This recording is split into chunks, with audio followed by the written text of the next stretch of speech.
Tita, ako po ay male, 32 years old. Gusto ko lang sanang i-share ang malungkot kong buhay at hihingi na rin ng advice.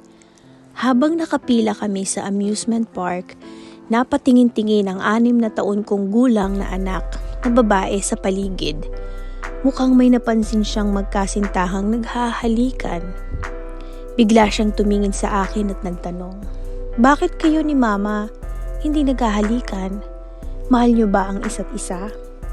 Sinubukan kong ipaliwanag sa kanya na may iba't ibang paraan para ipakita ang pagmamahal.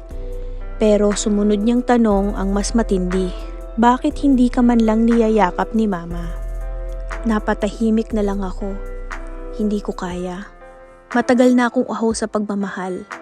Yung mga bagay na sobrang normal para sa ibang mag-asawa, parang napakalayo sa akin. Hindi ako basta-basta nahahalikan ng asawa ko, kahit sa publiko o sa pribado man.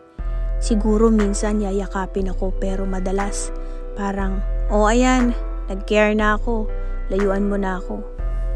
Hindi naman ganito dati, pero hindi ko na maalala kung kailan siya huling natuwang makasama ako. Dati na siyang medyo mahiyain pagdating sa public displays of affection. Pero ngayon, parang kahit anong interaction namin, malamig na talaga. Kamakailan lang tinanong ko siya kung attractive pa rin ba ako sa kanya, kung may nararamdaman pa ba siya kapag magkasama kami. Ang sagot niya, hindi na. Sa totoo lang, sobrang bagsak na ako bago ko pa siya tanungin. At mula noon, pakiramdam ko parang may limit na lang ang kaligayahan ko. Pakiramdam ko, wala na akong laman sa loob. I feel very empty. At kahit ang bunso naming anak, nakikita na yon. Sana kahit isang saglit maramdaman ng asawa ko ang sakit na to para lang maintindihan niya din anong nararamdaman ko. Salamat sa iyong pinadalang sulat. Alam mo, sa marriage, hindi araw-araw may butterfly sa tiyan.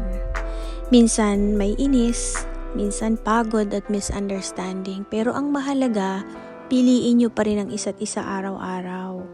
Love is not just a feeling, it's a decision.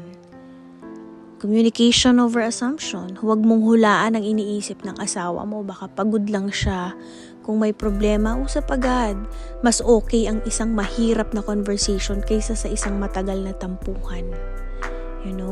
Team kayong dalawa, hindi kayo magkalaban. Huwag ninyong hayaang maging battle ang bawat away.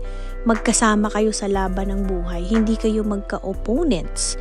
Kapag may conflict, isipin ninyo, paano natin maaayos ito ng magkasama? Huwag kang mahiya magtanong sa kanya kasi baka may mga bagay lang din na nararamdaman siyang hindi kaaya-aya o baka may problema din siya sa'yo. Maganda na solusyonan yung dalawa at mapag-usapan ano ang kailangan sa relasyon ninyong dalawa. Pray together. Sa marriage na may Diyos sa gitna, mas matibay. Kapag mahirap na, lumapit ka sa Kanya, lumapit ka sa Diyos. Hindi lang para humingi ng tulong, kundi para magpasalamat din sa mga biyayang meron kayong mag-asawa. So, ano pa bang specific na marriage advice ang gusto mo?